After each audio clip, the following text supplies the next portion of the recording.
اللہ کے محبوب فرمانے لگے بیمار بندے کی بے قراری پر تعجب ہوتا ہے، اگر اسے پتہ چل جائے کہ رب مجھے اجر کتنا دے گا تو اس کا خیال ہو کہ کبھی شفا ہونی نہیں چاہیے، میں بیمار ہی رہوں۔ اللہ کے رسول صلی اللہ تعالی علیہ وسلم فرمانے لگے، یہ بات کرتے ہی آسمان کی طرف دیکھا اور حضور مسکرانے لگے۔ یا رسول اللہ مسکرائے؟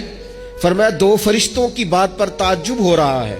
وہ ایک جگہ پہنچے ہیں مسجد میں جہاں ایک بندہ مستقل نماز پڑھتا تھا، انہوں نے اس بندے کو ڈھونڈا ہے، ملا نہیں ہے، تو رب کی بارگاہ میں عرض کرتے مالک وہ تیرا بندہ، پہلے ہم اس کا نامہ اعمال میں نیکیاں لکھا کرتے تھے، مسجد اس کونے پر بیٹھا کرتا تھا، اب نظر نہیں آ رہا، لگتا ہے تیری تقدیر کی رسی نے جکڑ لیا، مرشد میرا شوباز الہی تے ہن جا رلے سنگ حبیباں، تقدیر اللہ دی نے چھکیاں ڈوراں، ہونو مل سی نال نصیباں، کہاں وہ تیری تقدیر نے باندھ لیا ہے، بندہ بیمار ہو گیا ہے، تو مالک ہمارے لیے کیا حکم ہے؟ تو رب فرماتا ہے تم اس کے نیک اعمال لکھتے رہو، جو کام وہ کرتا تھا وہ تم کام لکھتے رہو لکھتے رہو۔ فرمایا چونکہ وہ بیمار ہو گیا ہے، اللہ فرماتا ہے اب اس کا اجر میرے ذمہ کرم پہ ہے۔